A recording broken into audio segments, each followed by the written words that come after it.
Kita masih berbicara tentang wirid. Apa itu wirid? Amalan yang diistiqomahkan. Kapan seseorang mempunyai wirid? Apabila dia sudah menjadikan satu amalan menjadi amalan wajibnya di luar yang wajib. Jadi dia mendisiplinkan untuk dirinya di luar yang sudah ada. Kalau 5 waktu kita sudah tahu. Tapi di luar itu dia melazimkan amal-amal yang tidak dianggap wajib oleh orang awam. Ya, maka disebut wirid. Maka wirid itu bisa berupa amal fisik seperti sholat. Sholat kebetulan di dalamnya ada juga kaul. Ya, ada juga yang amal maliyah. Jadi fisik, badani, fi'li, qauli, ada mali, ada juga mal, pakai harta. Orang yang rutin setiap hari bersedekah itu jadi wirid. Atau setiap minggu berarti dia berwirid. Setiap bulan berarti dia berwirid. Ada yang menjadikan wiridnya umrah setiap tahun. Ada yang ulama kita menjadikan wiridnya setiap tahun haji. Apapun caranya dia pergi haji.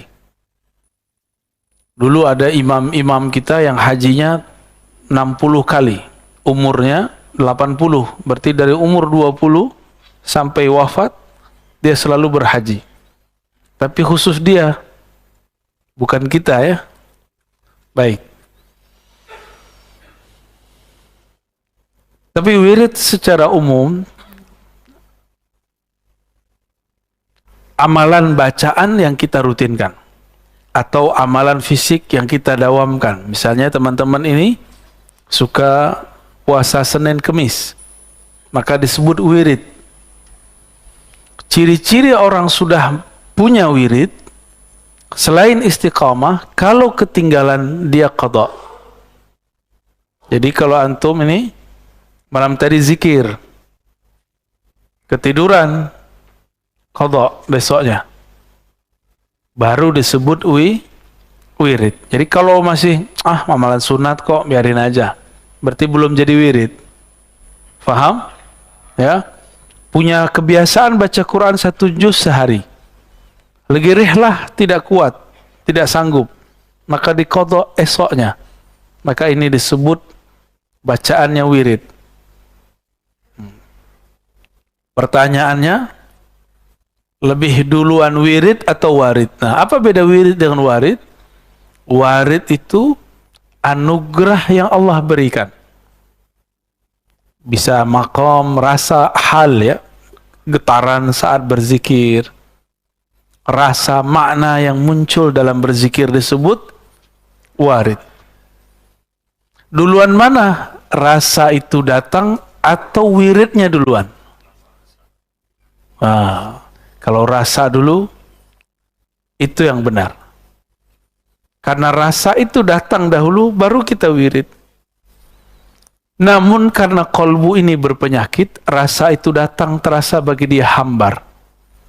Sebagaimana orang sedang sakit, diberikan makanan terlezat, dianggap itu bikin mual. Coba orang lagi demam, kasih sop daging, mual nggak dia? Mual, Pak.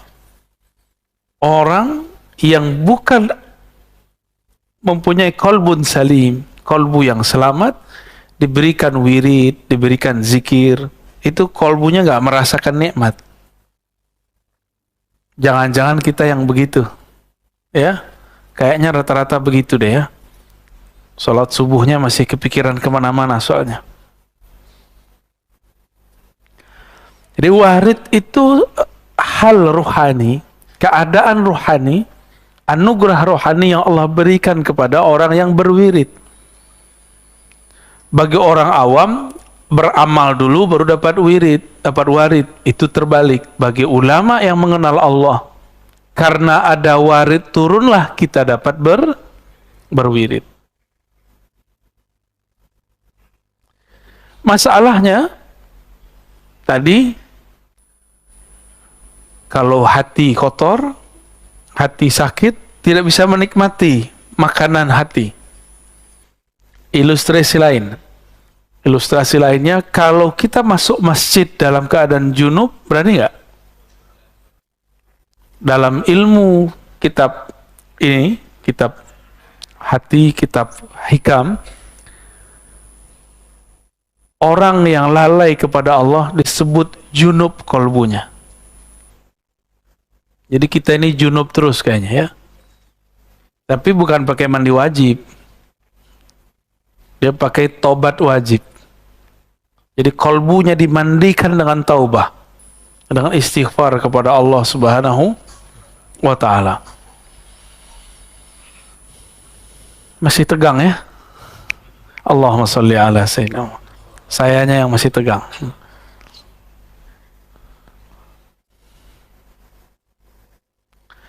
Awrada alaika alwarida litasallamaka min yadil aghyar wa liharriraka min riqil athar. Awrada alaika, yang paling atas ya. Awrada alaika, Allah memberikan kepadamu warid. Satu warid supaya apa? Litasallamaka min yadil aghyar. Jadi warid itu agar dia mengambilmu dari pengaruh selainnya. Jadi kita ini kadang-kadang zikir gak ada rasa. Tiba-tiba di saat hilang keinginan dapat rasa, jadi zikir gak boleh nafsu.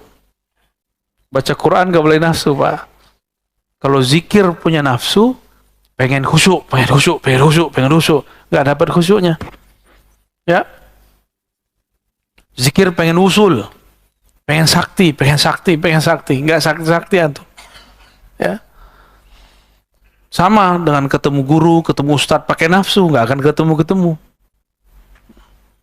Gak usah nafsu, ya. Segala sesuatu itu biasa-biasa aja.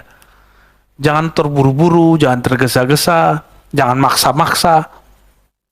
Jangan maksa Allah juga. Kalbu kita belum siap. Antum mau merasakan yang Nabi rasakan. Ntar keluar rumah, pohon ngomong. Berani nggak? Paling-paling besok gila. Ngomong-ngomong sendiri, ya, ngomong sama pohon. Nggak sanggup kita. Maka Allah Subhanahu wa ta'ala mengambilnya pelan-pelan. Ada yang diambil langsung. Yang diambil langsung, terjadilah apa yang disebut majzub. Tahu majzub? Masih ingat ciri-ciri wali? Macam-macam wali ada 3. Wali malamatiyah, wali majzub, wali sufi. Wali majzub, ini yang mendadak diambil oleh Allah Subhanahu. Jadi dia diberikan mahabbah, diberikan ma'rifat secara mendadak. Maka kaget itu, akalnya kaget. Orang biasa yang tidak mengerti walaupun gelarnya doktor, ustadz, kiai 1000 kali, kalau nggak paham ilmu ini, dia akan anggap orang yang mengalami itu gila. Dan saya dituduh orang yang meyakini wali gila. Menurut antum, Wan Syekhon gila nggak? Wali pastinya. Ya, saya punya penyakit serak kalau berbicara, apalagi pagi-pagi begini. Tiba-tiba beliau ngantarin satu obat yang sampai sekarang mujarab.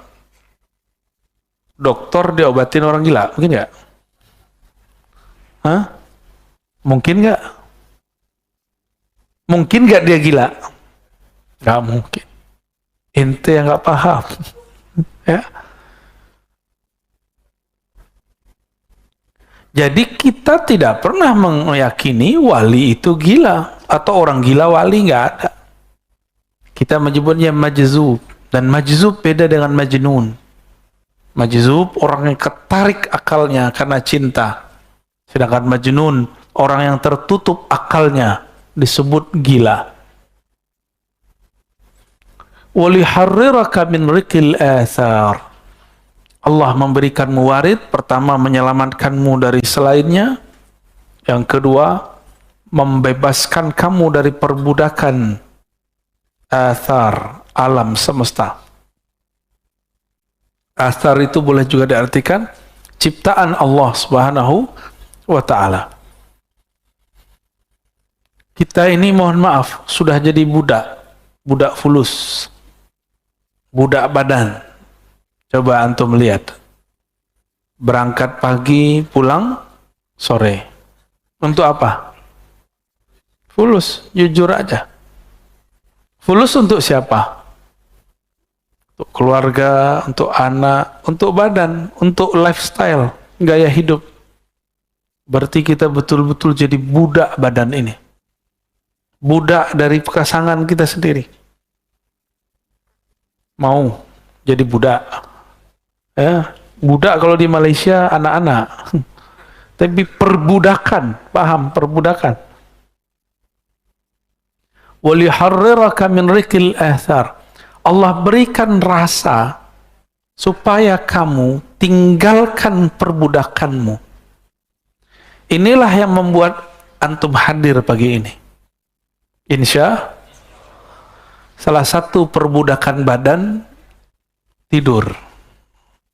Jadi tidur itu tanda kita tergadaikan oleh tubuh ini. Jadi pengennya jam segini ngapain?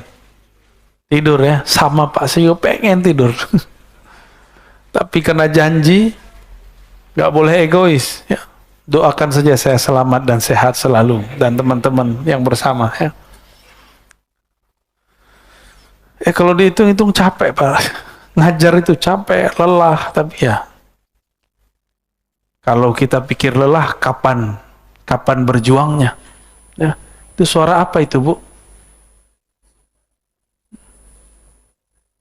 Ya, ditahan. Ya.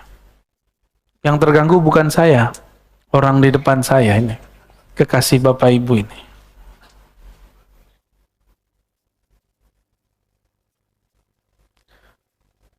Untuk apa wirid itu? Untuk apa warid itu? Liyukhrijaka min sijni wujudika ila fada'i syuhudik. Jadi kita diberikan rasa dalam berzikir. Tujuannya ini. Liyukhrijaka, untuk mengeluarkan engkau min sijin. Sijin artinya penjara.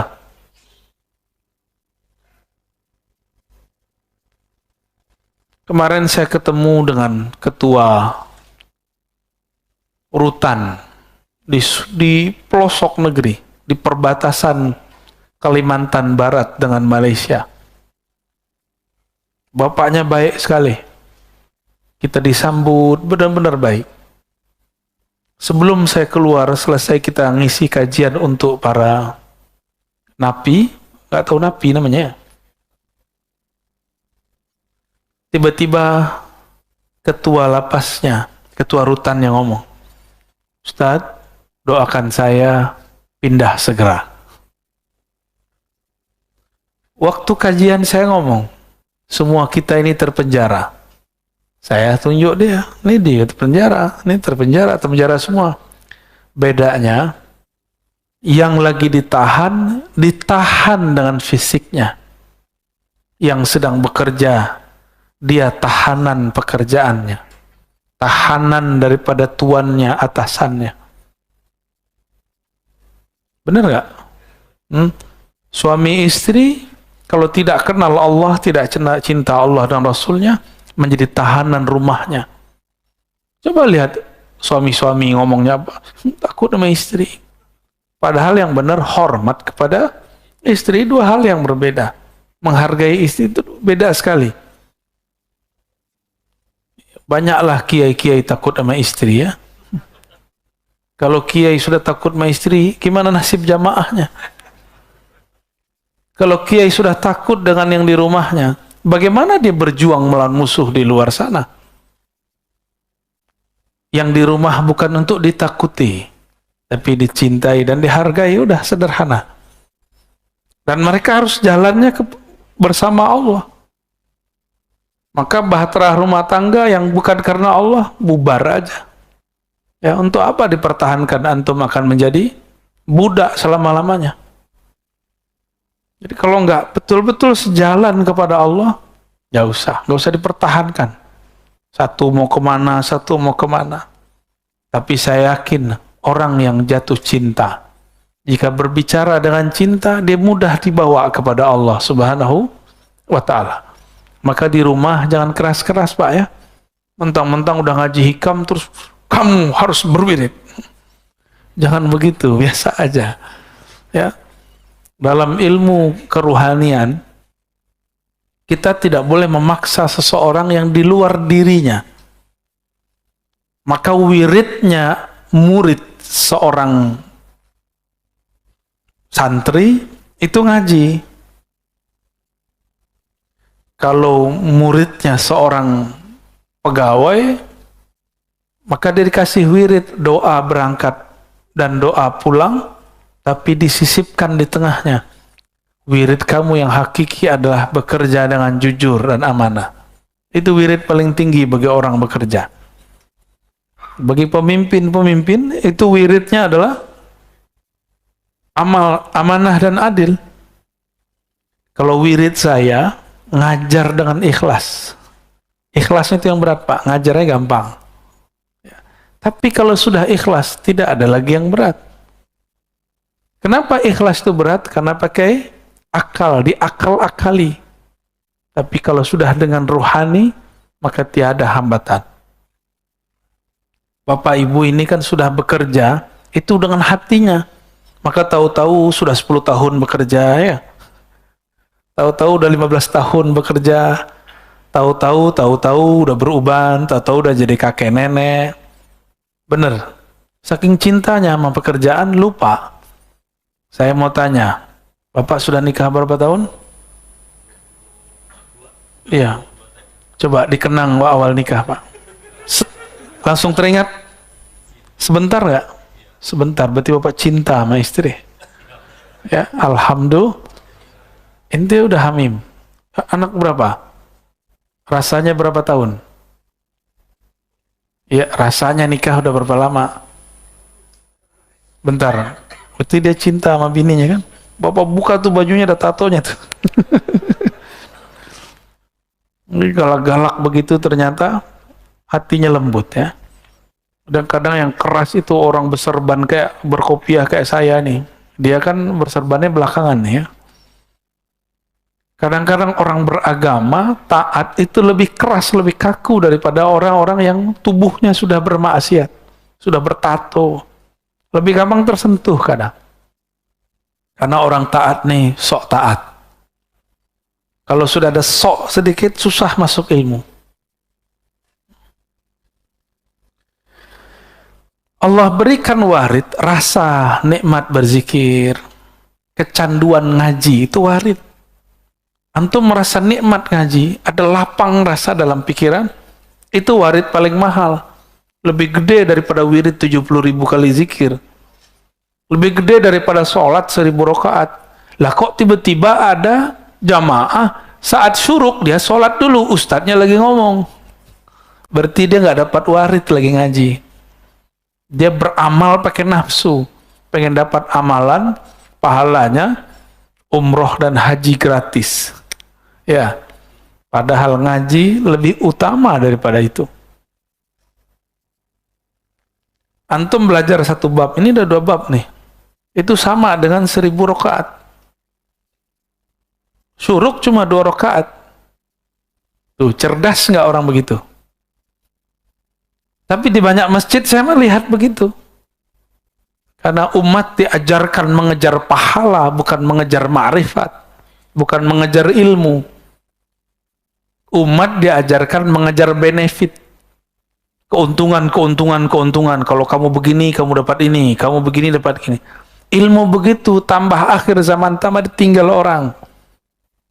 Ya, maka para asatiz, para ustadz, kita cerita motivasi dengan pahala seperlunya. Mulai cerdaskan umat, jangan perbodoh umat dengan benefit pahala. Itu anak kecil begitu. Anak kita dulu atau kita dulu waktu kecil diiming-iming orang tua. Kalau kamu sholat 5 waktu, Bapak belikan sepeda. Kalau kamu puasa 30 hari, dibawa jalan-jalan ke Bali. Gitu. Kan salah itu ya.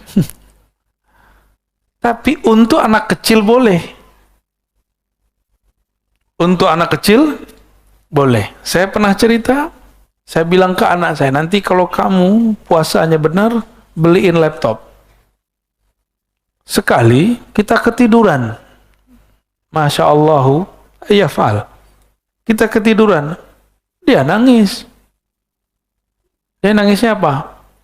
Gak bisa beli laptop. Gak jadi beli laptop. Abi gak jadi beli laptop.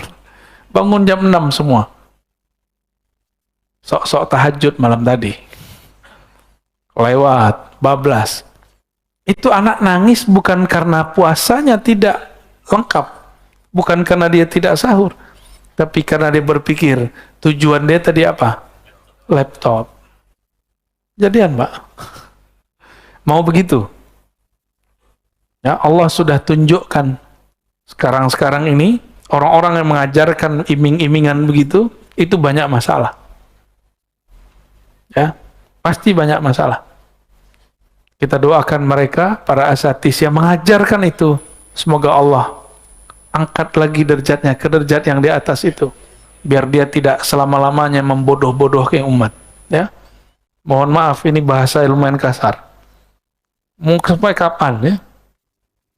Ustaz, antum kajiannya berat sekali. Berat apaan? Antum aja bisa menikmati kan? Berat tapi jelas nggak apa-apa daripada udah ringan menyesatkan. Sijni wujudika, penjara wujudmu. Wujud ini yang pertama wujud badan. Apa kata kawan? Oh, nggak kuat, kayak ente nggak kuat. Jadi dia membawakan ke badannya, bukan kepada ruhaninya. Jadi dia lihat ada orang kuat semangat, orang ini betul-betul mujahadahnya tinggi. Mikir, nggak mungkin kita nggak sanggup kayak dia. Berarti dia masih punya penjara wujud badannya. Ada juga yang penjara akal. Penjara akal. Nggak masuk akal. Yang paling lucu, ngomong kayak ilmiah, tapi salah bahasa. Nggak logis. Saya tanya, masuk nggak logis apa? Nggak masuk akal. Nggak masuk akal beda dengan nggak logis. Tahu bedanya? Apa bedanya, Pak? Jangan-jangan selama ini kita ngomong, kita nggak paham apa yang kita omongi. Apa beda akal dengan logis? Ada beda nggak? Nah, logis. Logis itu dari kata logos.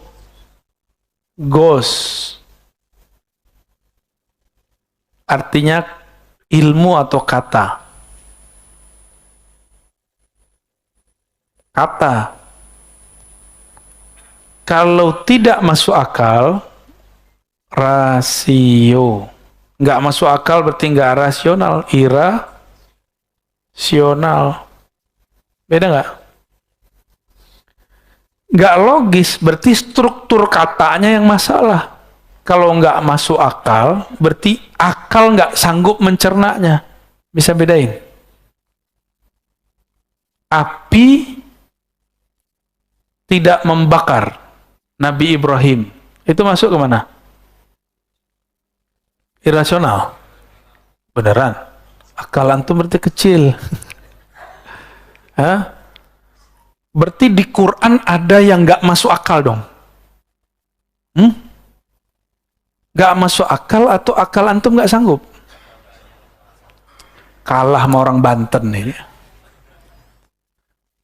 Di Banten biasa aja orang ini badannya pakai api nggak kebakar. Masa Nabi Ibrahim aja ente nggak bisa paham?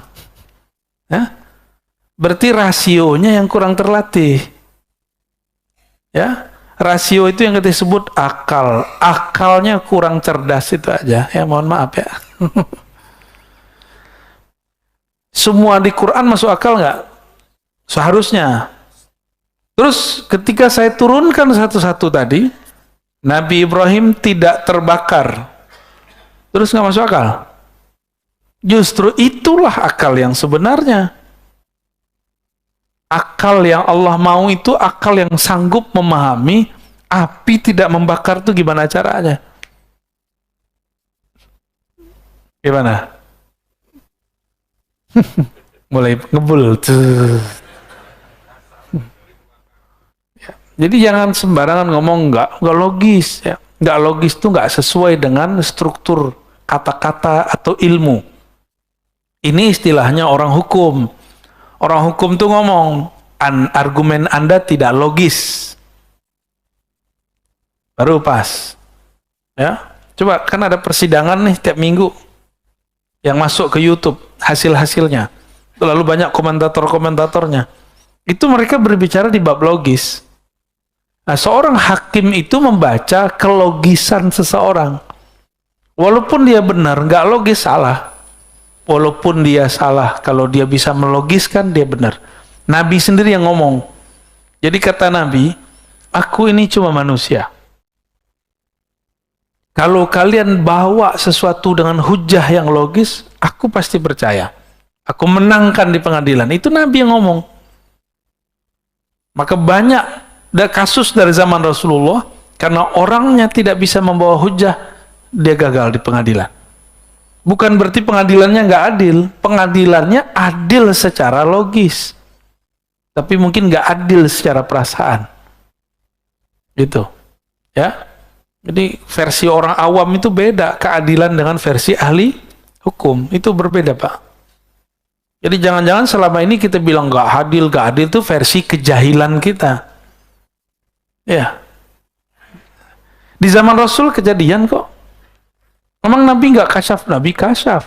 Jangankan Nabi, Imam Abu Ishaq Asy-Syirazi habis memutus, ada dua orang datang saling tuduh-menuduh masalah maling. Kalahlah orang kedua, padahal dia tidak salah.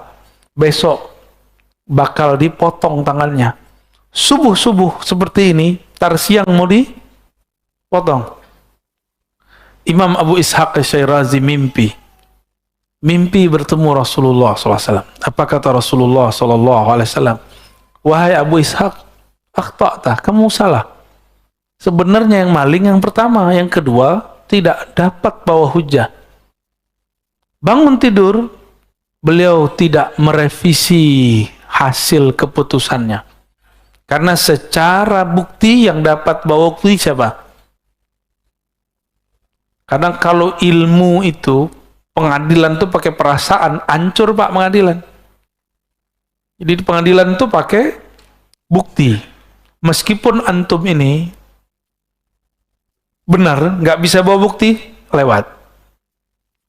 Gak usah begitu, orang menikah aja begitu. Kawan kita tiba-tiba dicerai sama suaminya, padahal dia nggak pernah ikut pengadilan. Ternyata itu si suaminya bisa merekayasa pakai orang dibayar seakan-akan udah selesai, tahu-tahu surat udah turun. Bisa begitu Pak. Jadi hakim cuma baca indikator yang datang kepada dia. Tapi karena orang komentar sekarang di luar ilmunya, seakan-akan dia menguasai semua ilmu. Jadi beda logis dengan masuk akal, beda ya. Penjara akal, penjara ketika akalnya masih belum dicerahkan, diberi cahaya oleh cahaya ilmu Allah Subhanahu wa ta'ala. Maka akalnya akan menghambat. Gak masuk akal nih. Masa bisa begitu? Masa bisa Isra Mi'raj sampai ke langit? Nah, itu penjara akal tuh.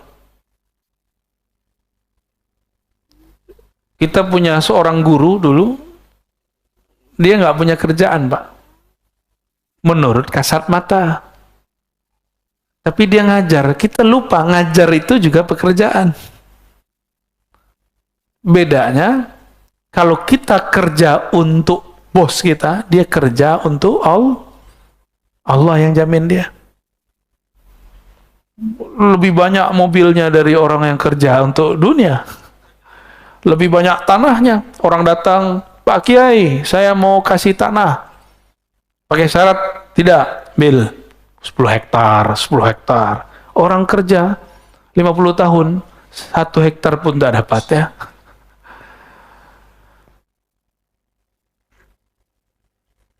Gimana? Masuk akal nggak? Masuk. Berarti akalnya sudah mulai oke ya. Udah mulai connect. Ketemu dengan orang mati, mungkin nggak? Orang mati itu yang mati apanya? Oke. Antum udah cerdas, man. Terus yang masih hidup apa? Ruhnya. Maka kalau saya mau ketemu dengan ruh orang mati, tubuh ini harus dianggap mati, dikondisikan mati. Baru ruhnya bisa ketemu dengan ruh orang mati.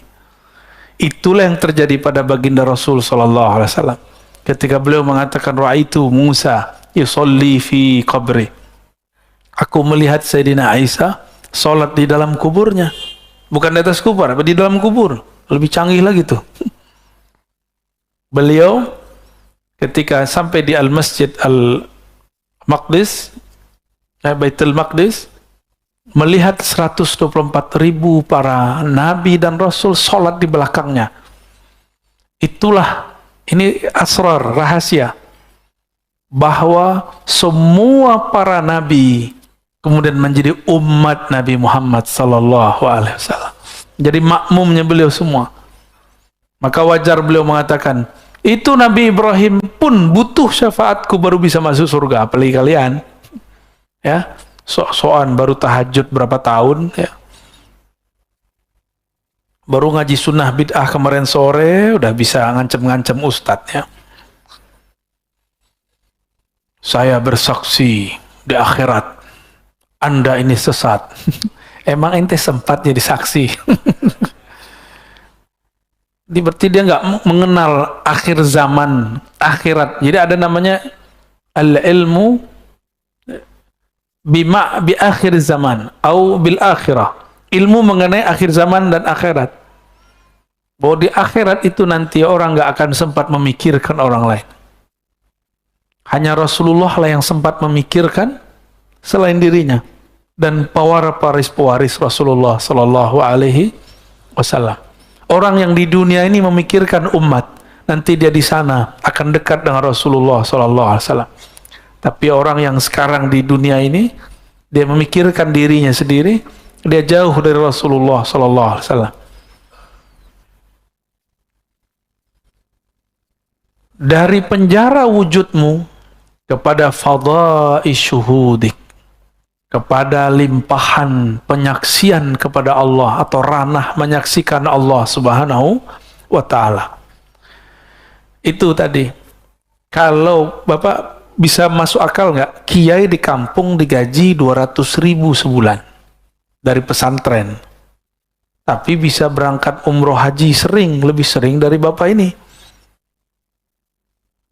Tiba-tiba mobilnya ganti terus. Gajinya 200.000 sebulan. Seperti yang saya katakan tadi, tanahnya tambah terus. Orang nitip, orang ngasih. Bisa begitu. Gajinya cuma 200, tapi karena dia kerja untuk Allah, bukan untuk tuannya, maka Allah Subhanahu wa ta'ala kayakan dia. Yang tadinya, kalau coba pikirin Mbak, kerja 24 jam, jadi kiai kan kerja 24 jam. Baru mau tidur, tiba-tiba gedor-gedor. Pak Kiai, sekarat, tolong ditalkin. Mau tidur, udah lama nggak ketemu istrinya, baru senang-senang dengan istrinya, tiba-tiba gedor-gedor lagi.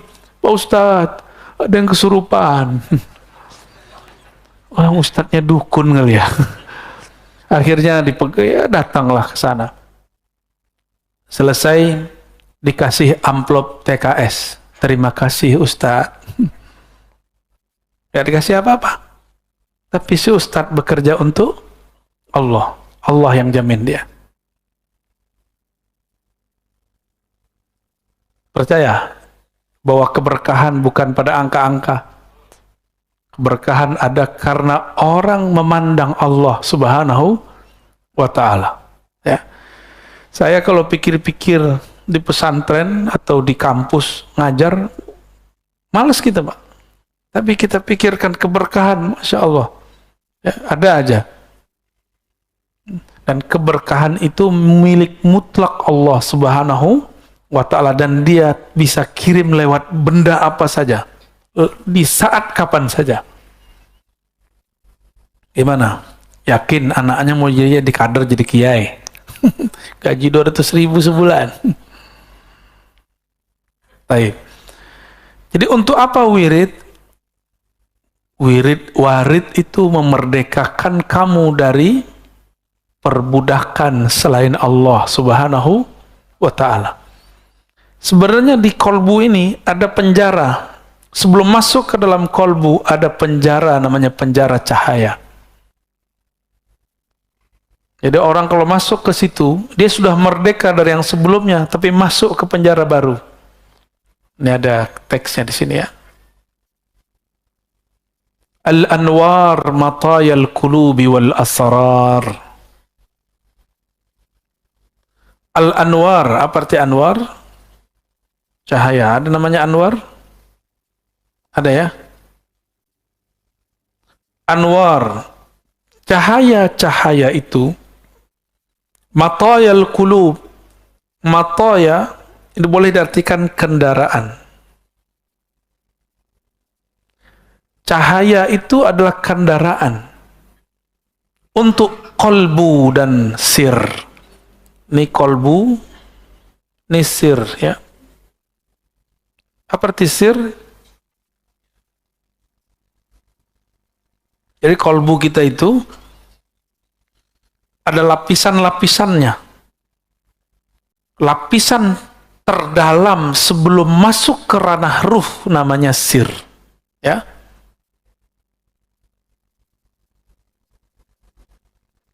Ini kalau kita buat, ini anggaplah sumur. Ini sumur kolbu.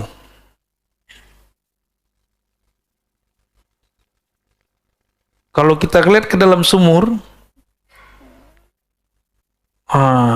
terlihat seperti ini, tambah dalam. Nah, ini kolbu. Ada lagi ke dalam, terus ke dalam. Ya. Yang ini disebut dengan fuad. Fuad itu tempat memutuskan apa saja. Lalu di dalamnya lagi disebut lub. Lub itu inti dari kolbu. Otaknya otak itu dah.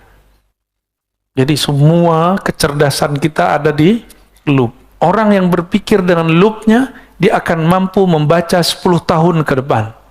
5 tahun ke depan. Ini kawan-kawan saya, sebelum pandemi, sebelum ada demam online, dia sudah belajar online dan diejek banyak orang. Tapi dia berpikir tenang dengan lubnya. Dagang sama, yang berbeda cara dagangnya. Benar nggak? Dulu dagang nggak? Saya pernah bercerita di sini, di akhir zaman, pasar di mana-mana, tapi sepi. Coba lihat, ruko ada di mana-mana, sepi. Ini zamannya, Pak.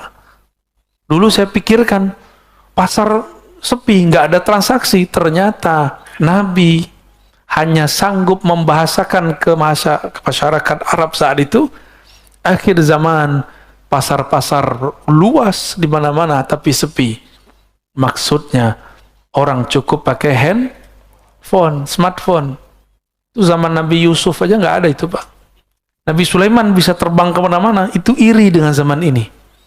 Kalau perlu dia hidup jadi umat Nabi Muhammad SAW. Ya, gimana? Mau jadi umat terdahulu? Saya nggak mau, Pak. Saya bangga jadi umat akhir zaman. Alhamdulillahirabbil alamin. Imam Abu Hanifah berfatwa banyak hal, dan itu berlakunya baru sekarang.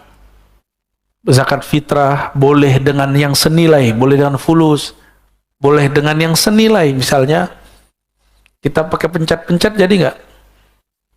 Ya, mohon maaf nih para kiai yang sangat setia dengan mazhabnya, mazhab jadulnya. Saya ini juga bermazhab Syafi'i, tapi Syafi'i usuli, bukan Syafi'i furu'i. Syafi'i manhaj, bukan Syafi'i qauli. Apa bedanya? Syafi'i manhaji, kita meminjam manhajnya Imam Syafi'i, kita pakai. Bisa jadi beda hasil kaulnya. Kita ambil teorinya, tapi beda datanya. Data beliau kan zaman dulu, data kita sekarang beda. Teorinya boleh sama. Apa nanti perbedaannya? Coba lihat, ribet nggak? Mohon maaf ya. Kita datang ke kiai, ke ustadz atau panitia zakat, beli beras. Beli beras, Pak Kiai, Pak Ustadz, saya mau zakat, belilah. Terus serahin lagi, saya mau zakat. Ribet nggak? Hari begini masih begitu. Itu beras paling 2 cuma 3 diputar-putar. Intinya pakai duit toh. Tapi begitulah ulama ahli fikih menjaga keorisinalitas pemikiran mereka. Cuma saya nggak sepakat kalau harus saklek. Sekarang zaman orang lagi di mobil, lagi di pesawat, di mana bisa pencet jadi. Lalu kenapa kita harus mempersulit? Maka jika ada waktu, lakukan itu. Lakukan, anterin beras. Jika tidak ada waktu, kita ambil yang baru ini. Jadi nggak boleh saklek juga, nggak boleh juga menghina yang lama. Ya, yang lama kita pertahankan jika memungkinkan. Jika tidak, kita terima yang baru. Itu orang punya loop. Di dalam inilah namanya ruh.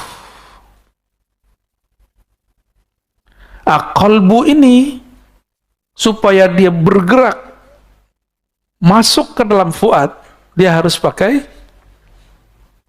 cahaya. Cahaya apa? Cahaya ma'rifatullah. Cahaya mengenal Allah Subhanahu wa ta'ala. Saya boleh sebut ini boleh kita sebut dengan, kalau ada smartphone, ini smart apa? Kolbu. Kalau smart kolbu, di dalamnya pasti ada memori, server, ada Play Store, apa kalau Apple itu apa? App Store.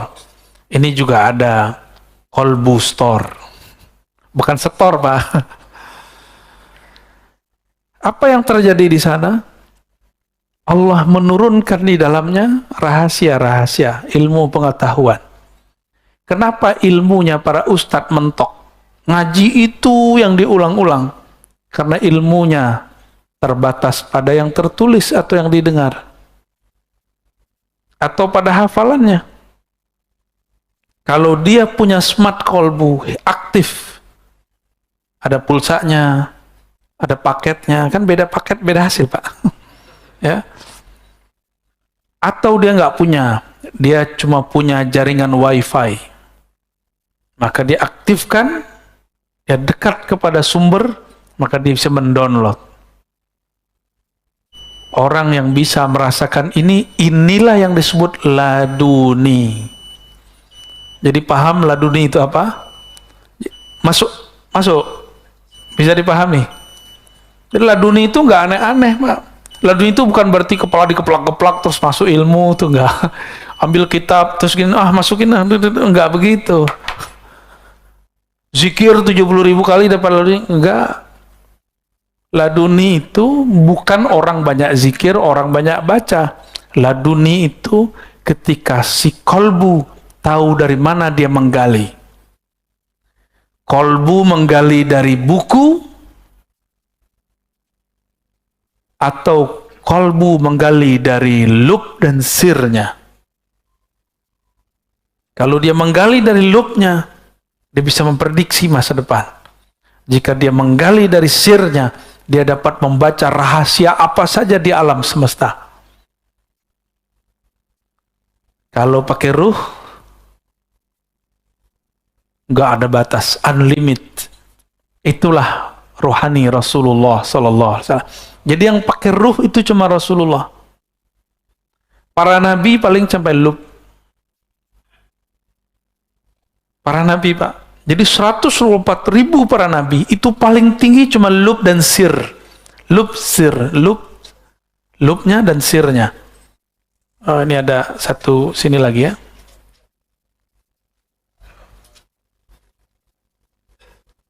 Sampai di situ para nabi. Nah, nabi yang sampai ke sir itulah 313 rasul. Sedangkan selainnya sampai di awal-awal sir itu. Sedangkan yang 313 sudah di ujung. Sudah di ujung pencapaian rohani. Yang menjadi pakar ruh cuma Rasulullah sallallahu alaihi wasallam. Maka ilmunya Rasulullah di atas para malaikat. Jibril nggak bisa tembus, Pak. Jibril cuma sampai ke Fuad. Jibril menurunkan Al-Quran sampai ke Fuad. Sebenarnya dia tidak menurunkan, dia cuma nyolek Fuadnya Rasulullah. Ternyata dalam kolbu Rasulullah sudah ada semua Quran. Jadi Quran turun itu cuma formalitas. Pada hakikatnya di kolbu Nabi sudah ada semua Quran itu. Kan khuluquhul Quran, akhlaknya Quran, berarti dia itu batangannya Quran, kira-kira begitu. Isinya Quran ya Rasulullah itu sendiri. Kalau akhlaknya Quran, sifatnya apa dong? Hembusannya apa dong? Dialah hakikat Quran yang sebenarnya. Dengan demikian Rasulullah SAW itu ilmunya unlimited, tidak terbatas. Kalau kita ada kuota unlimited, tapi kalau habis jatahnya loading.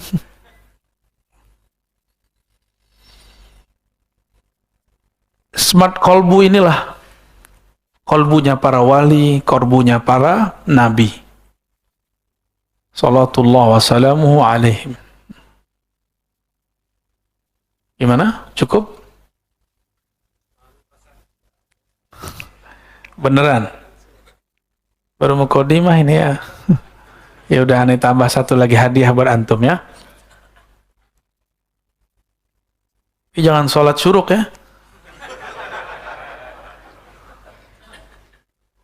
Orang lagi bagi-bagi asror, dia malah sholat syuruk. Yang paling lucu, kawan kita sholat. Saya nggak tahu dia sholat sunat atau sholat wajib. Saya lagi bahas asrar. Dalam sholat dia dengerin ceramah saya. Ya. Beramal jangan dengan nafsu ya. Beramal itu ya dengan makrifat itu kita beramal. Kita ini kan senang sibuk tapi hasilnya dikit. Lagi ngapain? Sibuk. Gaji gitu-gitu aja. Sekarang ini orang udah rebahan, gaji jalan terus. Ya, kaum rebahan. An-nuru jundul qalb. Cahaya keilmuan itu, cahaya makrifat itu jundullah, tentara Allah. Jundul qalbi, tentara kolbu. Tentara butuh komando nggak? Butuh komando. Betul, beneran. Maka ini kolbu harus dilatih mengomandoi nur. Butuh mursyid, syaikh yang membimbing dia. Kalau enggak nanti, ketika ada cahaya yang tadi tidak terlihat, namanya kasyaf. Paham? Kalau sesuatu terlihat, kolbunya belum terlatih, nanti kolbunya akan tersesat pada kasyaf syaitan.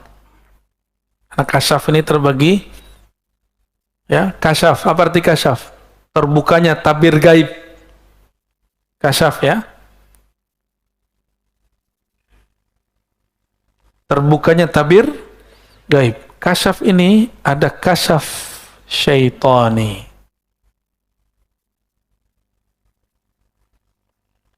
Bukan Pak Tony ya. Jangan tersinggung nanti Pak Tony. Ada kasyaf. Udah banyak ini ya.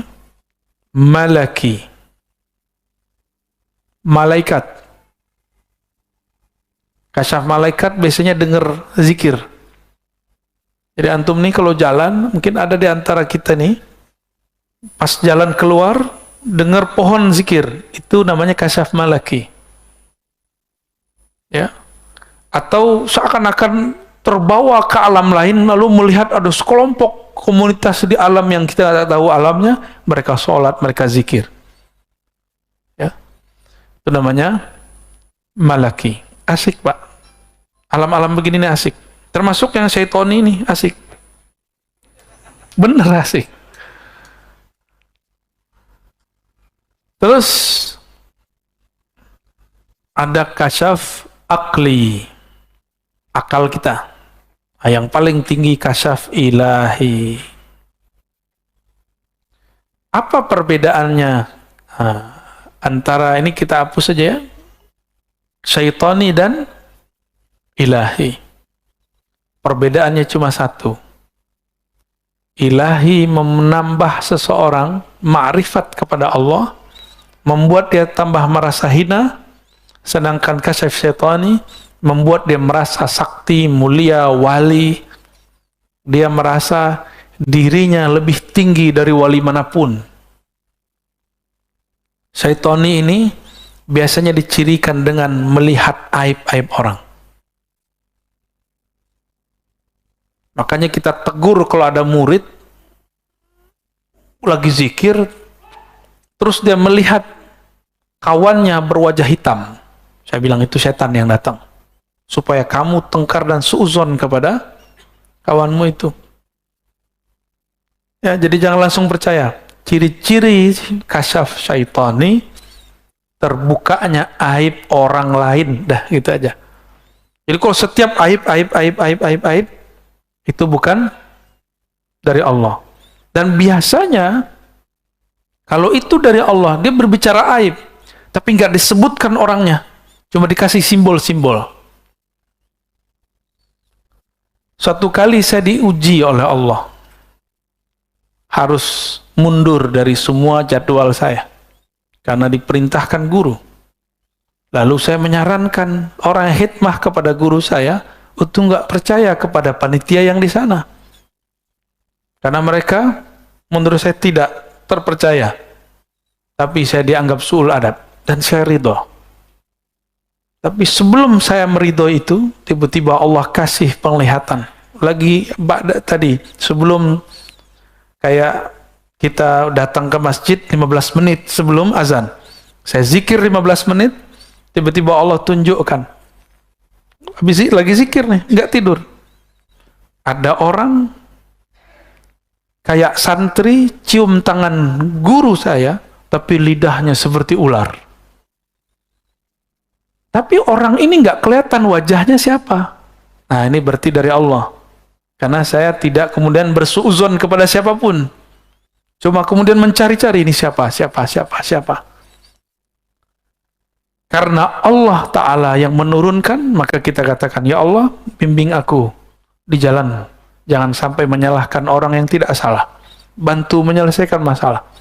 Ternyata betul, bertahap Allah bukakan siapa orangnya. Tanpa perlu saya ngomong. Jadi kalau kasyaf dari Allah, nggak bisa direncanakan, Pak. Penciriannya apa yang paling penting? Tidak menyebutkan aib seseorang secara jelas. Gitu ya. Nanti antum nih, zikir. Tiba-tiba ngelihat di jidat kawan kita ada noda hitam. Nah, itu dari setan tuh. Ya. Itu dari syaitan. Pastikan dari setan. Karena jelas ada orang di situ. Tapi kalau kita tiba-tiba melihat ada sesuatu, orang lagi zikir, tapi kepalanya berubah, tapi kita nggak tahu siapa orangnya. Tunggu aja, nanti juga ada.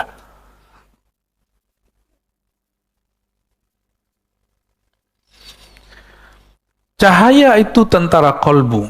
Kama anna zulmata jundun nafs. Sebagaimana kegelapan adalah tentara jiwa, diri, nafsu. Berarti ada dua tentara ya. Tentara dalam bab ini itu persis seperti tentara dalam pemahaman militer. Dia punya serangan. Itu zulmah, kegelapan ini. Dia bisa menyerang, Pak. Masuk lewat pikiran, masuk lewat telinga, masuk semua. Dan serangannya bertubi-tubi. Kalau orang berzikir dengan nafsunya, pengen jadi wali, nanti pas lagi zikir, kamu wali, kamu wali, kamu wali. فَإِذَا أَرَضَ اللَّهُ أَن يَنْصُرَ عَبْدَهُ أَمَدَّهُ بِجُنُودِ الْأَنْوَارِ. Ciri-ciri orang yang diselamatkan Allah, Allah kirim tentara cahaya, tentara ma'rifat, tentara laduni. Ciri-ciri orang itu tidak diselamatkan oleh Allah. Allah biarkan dia bergejolak, bergelimang dengan kegelapan dan selainnya. Sama-sama zikir, tapi sekarang sibuk dengan kasyaf, sibuk dengan urusan jin, sibuk dengan urusan-urusan yang menghalangi dia kepada Allah Subhanahu wa Ta'ala. Berarti dia sedang terjebak pada madad zulmi wal aghyar, dan itu banyak, Pak, dari dulu. Dari dulu orang-orang yang ingin belajar zikir terhalang di bab ini. Sama-sama melihat yang gaib. Bedanya yang ini asik dengan kegaibannya, sedangkan yang pertama ini asik dengan yang maha gaib. Allah Subhanahu. Yang gaib-gaib itu asik ya. Kalau dulu anak kecil petak umpet, cari yang nggak kelihatan, kan gaib juga. Petak umpetnya ahli zikir, pengen cari-cari khadamnya orang. Cek nih, cek, wah kamu punya khadam nih 1000. Oh kamu punya jin nasab. Asik gitu Pak, asik bener. Saya kan mantan. Ntar cek lagi, wah ini cincinnya ada isinya nih. Nah, saya di sini aja.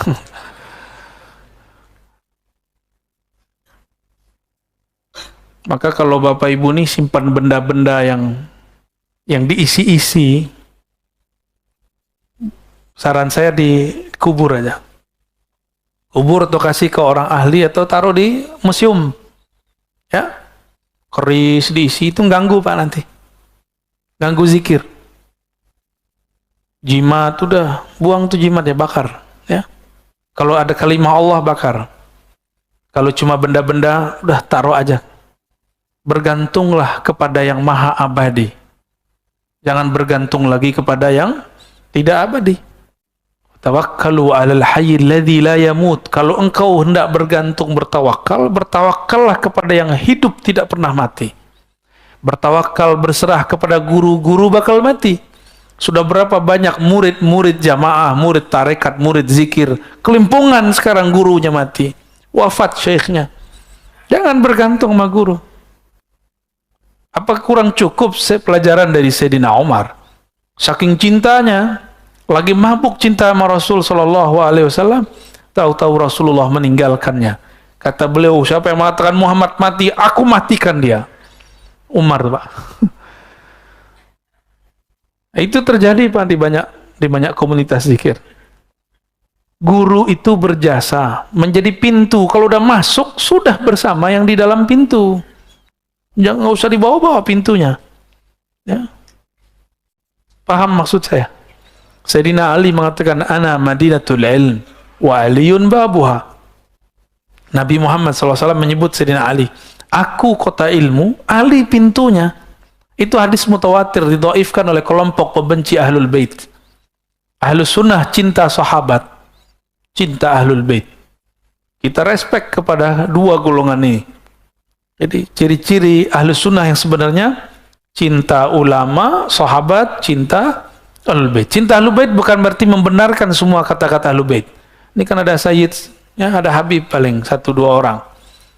Ya dia sama kayak kita, tanya aja sama dia. Nggak ngaji dia jadi orang jahil. Nggak sholat dia jadi fasik.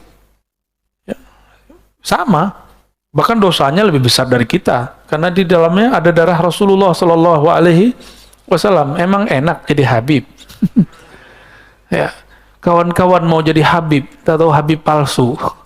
Habib PA atau ya, emang kalau udah pakai gamis jadi Habib, pakai jenggot, ngomong tabarakallah, masya Allah. Enggak jadi Habib. Habib itu nasab dari Rasulullah SAW, dan itu anugerah. Karena ada satu prestasi di alam sana dulu dia buat oleh ruhnya, maka dilahirkan sebagai Habib. Habib aja kadang nggak tahu Pak prestasi dia. Apa yang dia buat dulu di sana. Baik. Semoga Allah memberikan kita tentara-tentara kolbu dan diberikan kemampuan untuk mengemondoi tentara-tentara itu. Jangan sampai cahaya sudah masuk, tapi kolbu belum siap untuk merawatnya.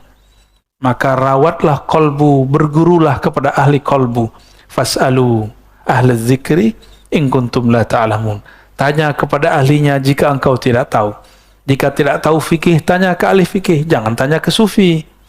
Jika tidak tahu tasawuf, tanya ke ahli tasawuf, jangan tanya ke salafi. Jika nggak mengerti tentang dakwah, jangan tanya kepada ustadz yang cuma ustadz yang malas gerak, apa namanya, mager. Ada ustadz mager, Pak, dia di rumah aja ya, nggak apa-apa juga sih. Jangan tanya jemaah tabligh kepada ustadz mager. Gak paham dia. Sebagaimana antum jangan tanya persoalan suluk khalwat kepada orang yang sedang rehlah dakwah. Dulu kita khuruj, saya ikut khuruj dulu. Sampai di satu tempat, itu orang kampung sana suluk tarekat. Zikirnya Allah, Allah. Setahu saya, dalam khuruj ada bab tidak boleh membicarakan atau menyalahkan khilafiyah. Ini kawan saya menyalahkannya, diusirlah. Untung ada saya, sudah pernah bersuluk 40 hari. Kita cut dari bisa yang urus. Akhirnya, jadi bersahabatlah kita sama orang yang tadi disalah-salahkan itu. Malah dia baca-baca isi hati saya. Dia kira saya nggak bisa baca juga. Baik, alhamdulillahi rabbil alamin.